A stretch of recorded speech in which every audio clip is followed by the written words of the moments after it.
હાલો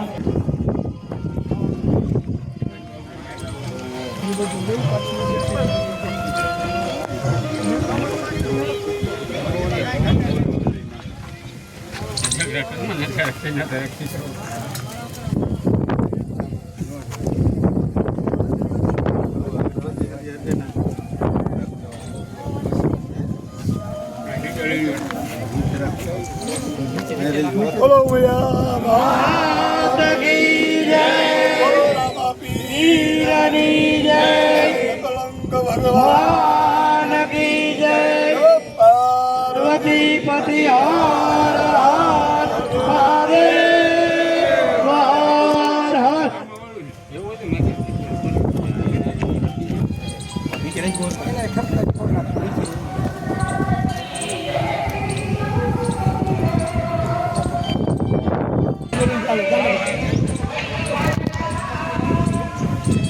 આરતી તમારી રે, આરતી તમારી અંબાયા, આરતી તમારી રે, આનંદ ઉતારું અંબા, આરતી તમારી રે, આનંદ ઉતારું અંબાયા, આરતી તમારી રે, સિંહો ઉપર સ્વારી કરીને, સિંહ ઉપર સ્વારી કરીને, અસુર તણો સંહાર કરીને, અસુર તણો સંહાર કરીને, ભક્તોની ભીડ હરનારી અંબા માળી રે, ભક્તોની ભીડ હરનારી, નિવેદ ધરાવું, પુષ્પની માળા કંઠે પહેરાવું, પુષ્પની માળા કંઠે પહેરાવું, હોશે હોશે ગુણ લાગાવું અંબા માળી રે,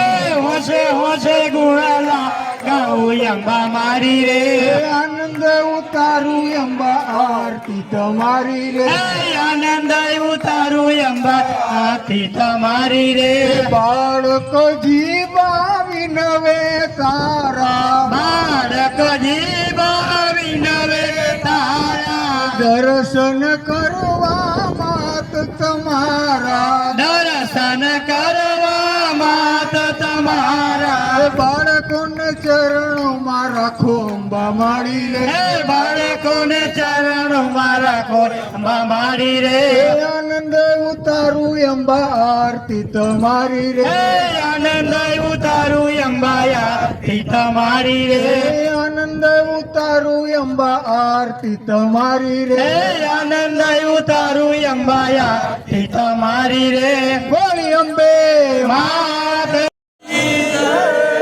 છોડરાય કી જય, બોલો છોડરાય કી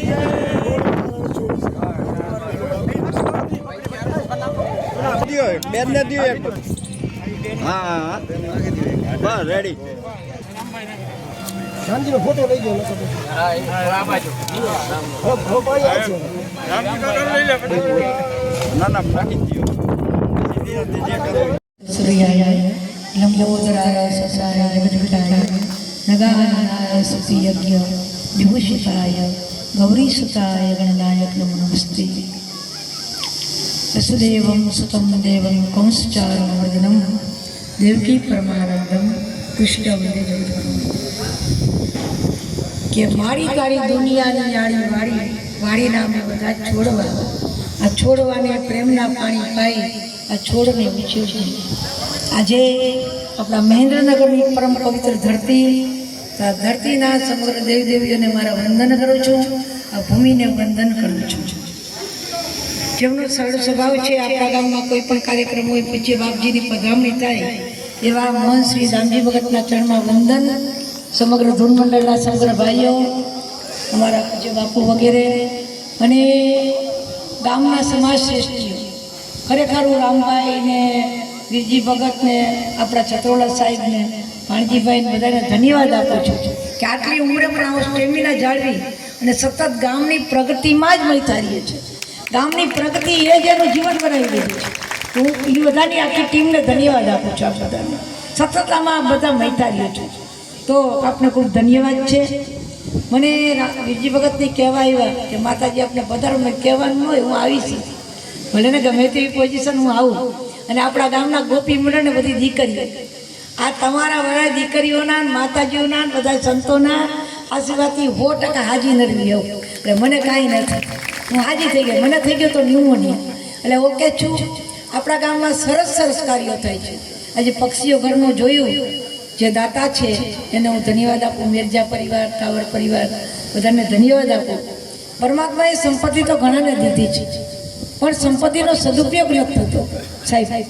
સંપત્તિનો સદુપયોગ ક્યારે થાય કે પરમાત્માની પૂર્ણ કૃપા હોય, સદગુરુની દયા હોય, સંતોની દયા હોય અને તમારા વડીલોના જો આશીર્વાદ હોય ને તો જ સંપત્તિનો સદુપયોગ થાય. નહીં તો ડૉક્ટર ને વકીલો પૈસા લઈ જાય. તો આપણા ગામમાં ધન્યવાદ છે કે સતત સારી પ્રવૃત્તિ થાય. હમણાં જ ગયા વર્ષે આપણે હોલનું લોકાર્પણ થયું. આપણે રામવાડી સરસ બની ગઈ. સતત ગામમાં સતત પ્રવૃત્તિઓ, આ વડીલોની તો અમને આપણે બધાને પ્રેરણા મળે છે. હવે અમારા નરસિંહ બાપાની બેઠા ને આ જૂના જોગીઓ છે, આ દીકરાને પ્રેરણા દઈએ, માતાઓ બહેનોના માવડી બધા બેઠા પ્રેરણા દઈએ તો ગામમાં સતત સારું કાર્ય થતું રહીએ અને સારા સારા કાર્યક્રમો, સારી વિચારધારા ગામમાં સંપ, સ્નેહ, શિક્ષણ, શાંતિ, સંપત્તિ એ છે. તમારા જેવા સાધુ રાજીપો વ્યક્ત કરશો, નકર અમે એવું કરશું તમારા ઘરે ભિક્ષા લેવા આવશું તો તમે રાજી થશો. તો સંપત્તિ પણ આપને પ્રાપ્ત થાય તો એવી ખૂબ અપેક્ષા કરું. વધારે સમય નહીં લેતા. જે પક્ષી ઘર બનાવ્યું છે, પક્ષીઓ બધા જુદા જુદા માળાના પક્ષી આવીને જેમ બેઠા હોય, આપણે બધા માળાના પક્ષી જ છીએ ને. ક્યાં ગામના કોણ ક્યાં અવતારમાં ક્યાં આવીશું, ક્યાં ભેગા થયા. તો એમાં પક્ષી ઘરમાં બધા પંખીડા છે.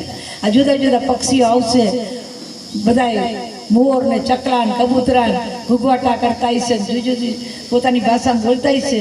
આવું રૂડું પક્ષી ઘર જ્યારે બન્યું છે ત્યારે પરમાત્માને પ્રાર્થના કરું મુરલીધરને કે એવી રૂડી બાંસરી વજાવજે કે દરેક પક્ષીઓ કરે કિલોલ. અને એટલે તો કહેવાય છે કે રામા તમારી વાડીએ પંખી કરે કિલોલ, આકાશી રોજી ઉતરે મારા અલગ ગણીને દ્વાર. આ રૂડું પક્ષી ઘર જેને બનાવ્યું, આવું રૂડું કાર્ય જે કરી રહ્યા છે, ધન્યવાદ. અને આપ બધા મને નિમંત્રિત કરો, મારે આવવાની ભગત ફરજ હોય તો ચિંતા કોઈ કરતા નહીં. હું રાજી થઈ ગઈ છું, પણ મને ડૉક્ટર બહુ જાજો કે આરામ કરો, તો તમે હળિયું બહુ કાઢો, એટલે આરામ કરું છું. જય સિયારામ બધાને. જ્યાં જ્યાં મારું ધ્યાન જાય બધા દીકરાઓ માતાને ધન્યવાદ. અને આપણા પાસે મેં સમય લીધો તો મને ક્ષમા કરજો. જય સિયારામ. ભગત બાપુ ચરણમાં.